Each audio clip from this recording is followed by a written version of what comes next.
Hi friends, అందరికీ hi. ఈరోజు 2016 AP group 2 mains paper 2 ఎగ్జామ్లోని ఏపీ హిస్టరీకి సంబంధించిన కొన్ని ముఖ్యమైన ప్రశ్నలు మరియు సమాధానాలు చూద్దాం. అందులో ముందుగా మొదటి ప్రశ్న, వెలనాటి పృథ్వీశ్వరుని పిఠాపురం శాసనంలో ప్రస్తావించిన సరస్సును గుర్తించము. చూడండి, వెలనాటి పృథ్వీశ్వరుని పిఠాపురం శాసనంలో ప్రస్తావించిన సరస్సును గుర్తించము. ఆన్సర్ కొల్లేరు సరస్సు.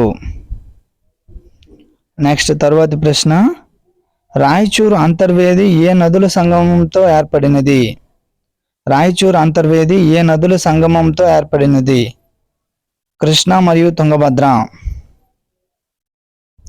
నెక్స్ట్ తర్వాతి ప్రశ్న, క్రింది వాటిలో పాతరాతి యుగానికి చెందిన చోటు ఏది? చూడండి,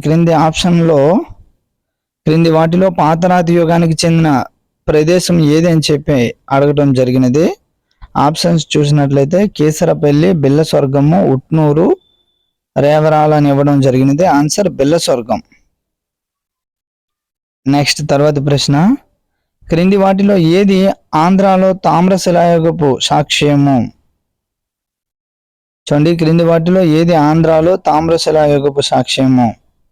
ఆన్సర్ పాతపాడు. చూడండి, సంగనకల్లు, టెక్కలకోట, పాల్వాయి, పాతపాడు ఇవ్వడం జరిగినది. ఆన్సర్ పాతపాడు. నెక్స్ట్ తర్వాతి ప్రశ్న, ఏ సాహిత్యంలో ఆంధ్రులను అందకర్త అని పేర్కొన్నారు? చూడండి, 2018 గ్రూప్ 2లో కూడా ఇవ్వడం జరిగింది ఇదే ప్రశ్న. ఏ సాహిత్యంలో ఆంధ్రులను అందకర్త అని పేర్కొన్నారు అంటే బౌద్ధ మత సాహిత్యంలో. నెక్స్ట్ మేకధని శాసనం. చూడండి, మేకధని శాసనం కూడా చాలా ఇంపార్టెంట్. ఇది శాతవాహన రాజు అయిన 3వ పులోమావి కాలంలో వేయించబడిన శాసనం. ఇది బళ్ళారి ప్రదేశంలో ఉంది. ప్రశ్న చూద్దాం, మేకధని శాసనం ఆధారంగా శాతవాహనులు బళ్ళారికి చెందినవారని చెప్పినది ఎవరు? చూడండి, ఇంపార్టెంట్. ఈ మేకధని శాసనాన్ని వేయించినది ఎవరు అంటే 3వ పులోమావి. ఇక్కడ మనకు ప్రశ్న ఏమని ఇచ్చారంటే, చూడండి, మేకధని శాసనం ఆధారంగా శాతవాహనులు బళ్ళారికి చెందిన వారని చెప్పింది ఎవరు అంటే విఎస్ సుక్తాంకర్. నెక్స్ట్, గౌతమిపుత్ర శాతకాన్ని ఆధీనంలో ఉన్న అనూప అనే ప్రదేశపు రాజధాని పేరేమిటి? చూడండి, గౌతమిపుత్ర శాతకాన్ని ఆధీనంలో ఉన్న అనూప అనే ప్రదేశపు రాజధాని పేరేమిటి అంటే ఆన్సర్ మాహిష్మతి. నెక్స్ట్ చూడండి, మనం బాహుబలిలో మాహిష్మతి రాజ్యం ఉంది కదా, ఇక్కడ ఆప్షన్స్ లో ఏదో అలా ఇచ్చాడని చెప్పి అనుకోవడానికి ఎక్కువ అవకాశాలు ఉంటాయి. కానీ గౌతమిపుత్ర శాతకాన్ని ఆధీనంలో ఉన్న అనూప అనే ప్రదేశపు రాజధాని పేరేమిటంటే మాహిష్మతి. నెక్స్ట్ తర్వాతి ప్రశ్న, క్రింది వారిలో జున్నార్ శాసనాన్ని విడుదల చేసిన వారు ఎవరు? జున్నార్ ఇన్స్క్రిప్షన్. చూడండి, క్రింది వారిలో జున్నార్ శాసనాన్ని విడుదల చేసిన వారు ఎవరు అంటే ఆయమా. నెక్స్ట్ తర్వాతి ప్రశ్న, చండ శాతకర్ణి యొక్క శాసనాన్ని గుర్తించండి. చండ శాతకర్ణి యొక్క శాసనాన్ని గుర్తించండి. ఆన్సర్ కొడవలి శాసనము. నెక్స్ట్ తర్వాతి ప్రశ్న, ఏ ఇక్ష్వాకు చక్రవర్తి శ్రీ పర్వతాధిపతి అని వర్ణించబడ్డారు? చూడండి, ఆనాటి అమరావతిని మనకు నాగార్జున చూడండి ప్రశ్న చూడండి, ఏ ఇక్ష్వాకు చక్రవర్తి శ్రీ పర్వతాధిపతి అని చెప్పి వర్ణించబడ్డాడు? ఆన్సర్ వీరపురుషదత్తుడు.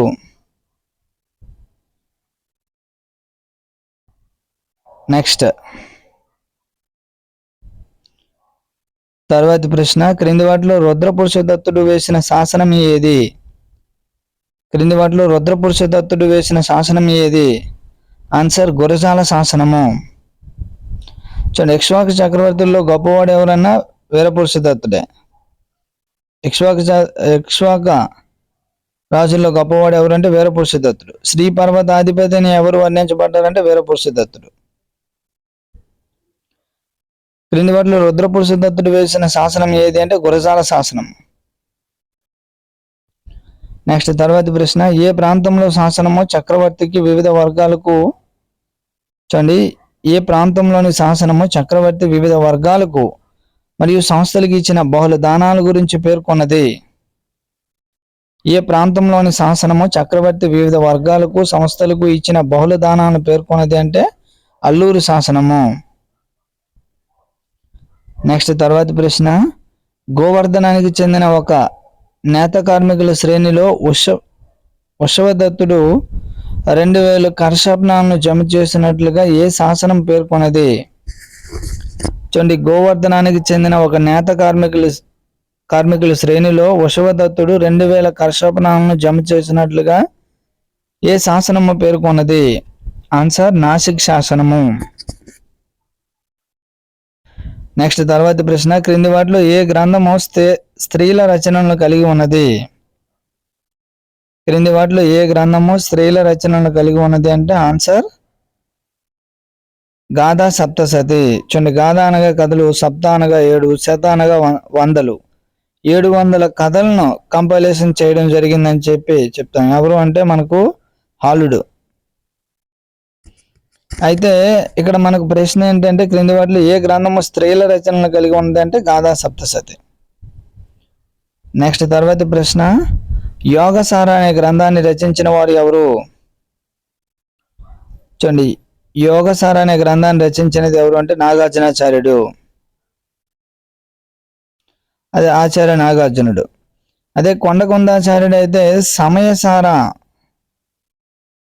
సమయసారాన్ని రచించింది ఎవరు అంటే కొండకొండాచార్యుడు.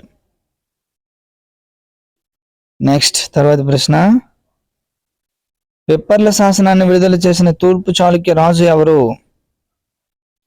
విప్పర్ల శాసనాన్ని విడుదల చేసిన తూర్పు చాళుక్య రాజు ఎవరు అంటే జయసింహ వల్లభుడు. నెక్స్ట్ తర్వాతి ప్రశ్న, క్రింది రాజులలో త్రిపుర మత్య మహేశ్వర అనే బిరుదును ధరించిన వారు ఎవరు?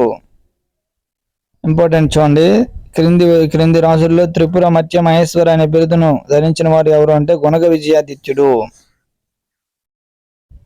గుణగనెల్ల అనే బిరుదు కూడా కలదు. త్రిపుర మత్య మహేశ్వర అనే బిరుదును ధరించిన వారు ఎవరు అంటే గుణగ విజయాదిత్యుడు.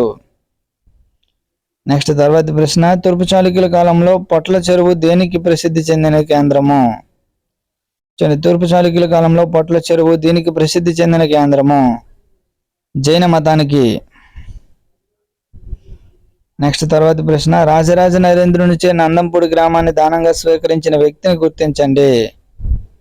రాజరాజ నరేంద్రునిచే నందంపూడి గ్రామాన్ని దానంగా స్వీకరించిన వ్యక్తిని గుర్తించండి. ఆన్సర్ నారాయణ భట్టు. నెక్స్ట్ తర్వాతి ప్రశ్న, కాకతీయుల గురించి తొలి ప్రస్తావన ఏ శాసనంలో ఉన్నది? చాలా ఇంపార్టెంట్. కాకతీయుల గురించి తొలి ప్రస్తావన ఏ శాసనంలో ఉన్నది అంటే మాగల్లు శాసనము. ఈ శాసనంలోనే రాష్ట్రకూటులకు సామంతులుగా ఉన్నారని తెలుస్తుంది.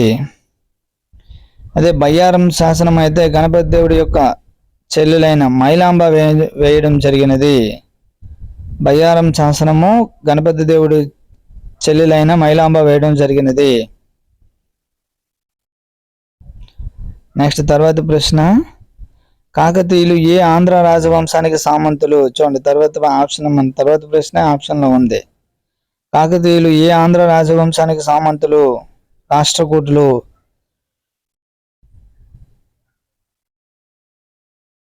చూడండి, వీరి ముందు పరిపాలన తూర్పు చాళుక్యులు కాబట్టి వారికి సామంతులని మనం అనుకోవడం జరుగుతుంది. సో రాష్ట్రకూటులకి సామంతులు. నెక్స్ట్ తర్వాత ప్రశ్న, 1263లో గణపతి దేవుని కింది వారిలో ఓడించిన వారు ఎవరు? చూడండి, 1263లో గణపతి దేవుని క్రింది వారిలో ఓడించింది ఎవరినంటే పాండ్యులని. గణపతి దేవుడు ఎవరిని ఓడించారంటే పాండ్యుల్ని. నెక్స్ట్ తర్వాతి ప్రశ్న, క్రింది వారిలో రాయ గజకేసరి అనే బిరుదు ధరించిన వారు ఎవరు? చూడండి, రాయ గజకేసరి అనే బిరుదు ధరించిన వారు ఎవరు అంటే రుద్రమదేవి. జనరల్ గా మనం రాయ గజకేసరి అంటే మగవాళ్ళకి అని అనుకుంటాం. సో అంతటి మగవారికి ధీటుగా పోటీ పడి అనేక విజయాలను సాధించడం జరిగింది కనుక ఆ యొక్క బిరుదును రాయ గజకేసరి అనే బిరుదును ధరించిన వారు ఎవరు అంటే రుద్రమదేవి. నెక్స్ట్ తర్వాతి ప్రశ్న, ఏ జిల్లాలో బౌద్ధ స్థావరంలో చూడండి, ఏ జిల్లాలోని బౌద్ధ స్థావరాల్లో తాంబాయ దానం అనే పదం లభ్యమైనది? ఏ జిల్లాలోని బౌద్ధ స్థావరంలో తాంబాయ దానం అనే పదం లభ్యమైనది? ఆన్సర్ విశాఖపట్నం. నెక్స్ట్ తర్వాత ప్రశ్న, తొలి శాతవాహనుల చరిత్ర ఈ గ్రంథంలో తెలుపబడలేదు. చూడండి, తొలి శాతవాహనుల చరిత్ర ఈ గ్రంథంలో తెలుపబడలేదు అంటే ఆప్షన్ చూడండి, ప్రతిష్టాన ప్రకల్ప, ద్వాత్రి మత్స్యపాలిక, కథా సరిత్ సాగరము, గాథా సప్తశతి. చూడండి, గాథా సప్తశతి అన్నది మలి శాతవాహనుల గురించి తెలియజేస్తుంది. దీన్ని వేయించిన వాడు ఎవడంటే గాథా సప్తశతి అనే దాన్ని రచించిన వారు ఎవరు అంటే హలుడు.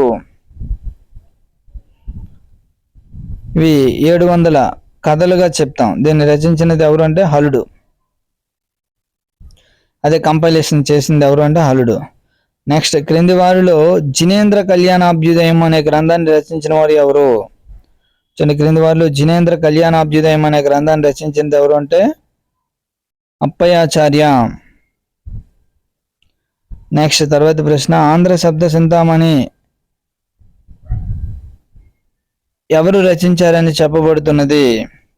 చూడండి, ఆంధ్ర శబ్ద చింతామణి అనే వ్యాకరణ గ్రంథం ఎవరు రచించారంటే నన్నయ్య. ఈయన ఎవరి ఆస్థాన కవి అంటే రాజరాజ నరేంద్రుని ఆస్థాన కవి. నెక్స్ట్, రేకపల్లి ఏ రాజవంశానికి చెందిన రాజధాని?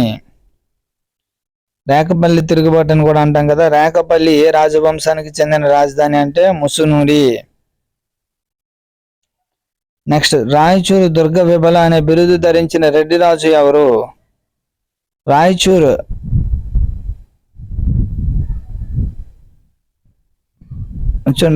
కాదు, రాచూరు దుర్గ విబల అనే బిరుదు ధరించిన రెడ్డి రాజు ఎవరు?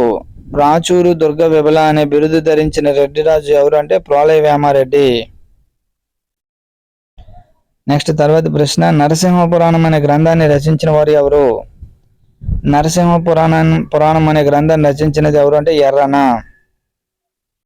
నెక్స్ట్ తర్వాత ప్రశ్న, క్రింది వారిలో ఏ ఫర్గాటన్ ఎంపైర్ అనే గ్రంథాన్ని రచించినది ఎవరు? చూడండి, ఇక్కడ ప్రశ్న ఇంకా క్లియర్గా ఇవ్వలేదు. ఫర్గాటన్ విజయనగర ఎంపైర్ అని చెప్పి అంటాం. ఫర్గాటన్ విజయనగర ఎంపైర్ అనే గ్రంథాన్ని రచించినది ఎవరంటే రాబర్ట్ సివెల్. చాలా ఇంపార్టెంట్. ఫర్గాటన్ విజయనగర ఎంపైర్ అనే గ్రంథాన్ని రచించింది ఎవరు అంటే రాబర్ట్ సివెల్.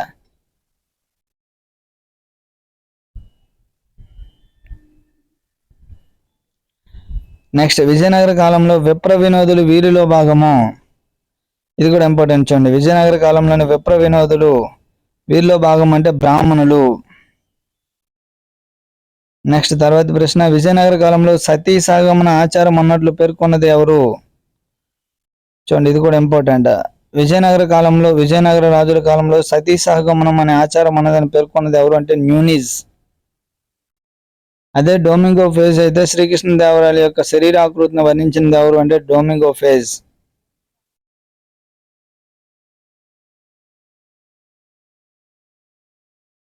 అదేవిధంగా విజయనగర రాజుల కాలంలో వజ్ర వైడూర్యాలు రాసులుగా పోసుకున్నాయని చెప్పింది ఎవరని చెప్పి మనకు అడిగే అవకాశం ఉంటుంది. సో గుర్తుపెట్టుకోవాలి, ఇటువంటి ప్రశ్నలు రెగ్యులర్గా అడుగుతున్నారు.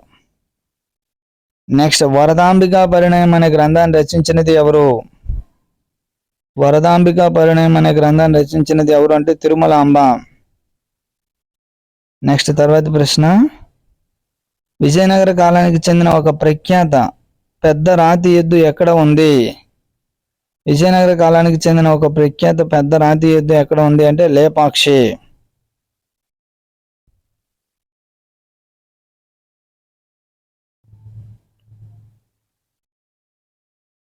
Thank you friends, thank you very much. Thank you to all. మన యొక్క ఛానల్ మొదటిసారిగా చూసిన వారు ఎవరైనా ఉంటే తప్పనిసరిగా సుధాకర్ విజన్ అడ్డా ఛానల్ డౌట్ ఉంటే కామెంట్ సెక్షన్లో కామెంట్ చేయండి. ఈ యొక్క వీడియో మీకు నచ్చినట్లయితే మీ ఫ్రెండ్స్ అందరికీ షేర్ చేయండి. Thank you very much. దీనికి కంటిన్యూస్ బిట్లు మరో వీడియోలో మనం కలుద్దాం. Thank you.